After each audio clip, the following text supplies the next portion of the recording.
Hello hi all. నేను ముంబైలో తిన్న అన్ని ఫుడ్స్లో వరస్ట్ ఫుడ్ అంటే ఇదే అనమాట, నూడిల్స్. ఇంకా ఎప్పుడు తినకూడదు అనుకునేది కూడా ఇదే లైఫ్లో. ముంబైలో మాత్రం ఇంకెప్పుడు టేస్ట్ చేయను. అంత వరస్ట్ అంటే అంత వరస్ట్గా ఉంది ఈ నూడిల్స్ అయితే.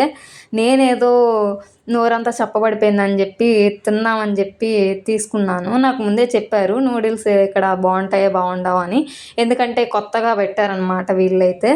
ఇంకా ఏం చేద్దాం, నేను ఎప్పుడు ఫ్రైడ్ రైస్ తింటా అనమాట. ఇది సెకండ్ టైం అనమాట నూడిల్స్ తిన్నాం. నా దోల కాకపోతే నేను వీడి దగ్గరికి వచ్చి తీసుకోక వాడు తిప్పి తిప్పి తిప్పి తిప్పి తిప్పి ఆ పచ్చి పచ్చివి ఎత్తి బాక్స్లో అయితే వేసి ఇచ్చాడనమాట. అవి అయితే ఎంత వరస్ట్గా ఉన్నాయంటే రూమ్కి వచ్చి ఓపెన్ చేసి టేస్ట్ చూస్తే ఇంకా బుద్ధుంటే ఇంకా రెండోసారి నూడిల్స్ తినకూడదురా అనిపించింది నాకైతే ఫస్ట్ టైము.